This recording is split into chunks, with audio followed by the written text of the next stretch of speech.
The United States Constitution created the process for how a bill becomes a law in this country. Let's take a closer look.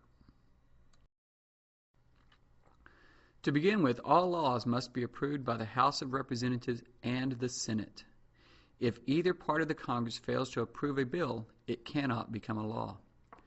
Once a bill has been approved by the Congress, it goes to the President of the United States.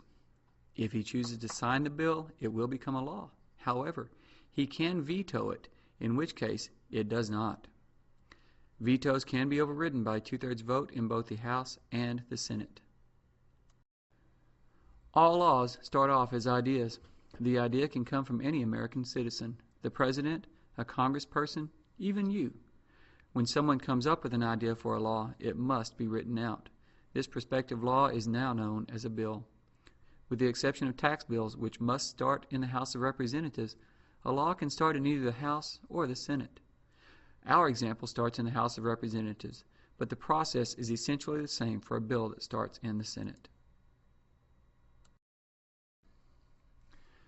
Once sponsored, a bill goes to the appropriate committee for further discussion. An education bill would go to the Education Committee, an energy bill would go to the Energy Committee, and so on. The committee now has the chance to study and debate the bill, making any changes they feel are necessary. Finally, it votes on whether or not to send the bill to the full House of Representatives for consideration. Most bills never make it past this stage.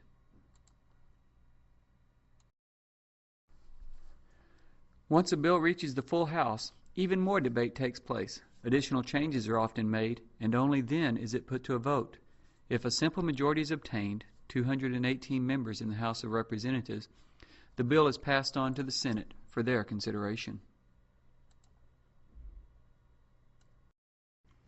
If the bill reaches the Senate, it goes through many of the same steps that it went through in the House, beginning with the committee.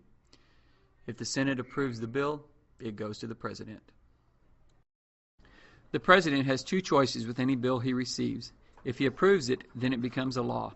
If he doesn't like the bill, he can veto it, meaning it doesn't become a law. If the President vetoes a bill, the Congress does have another course of action.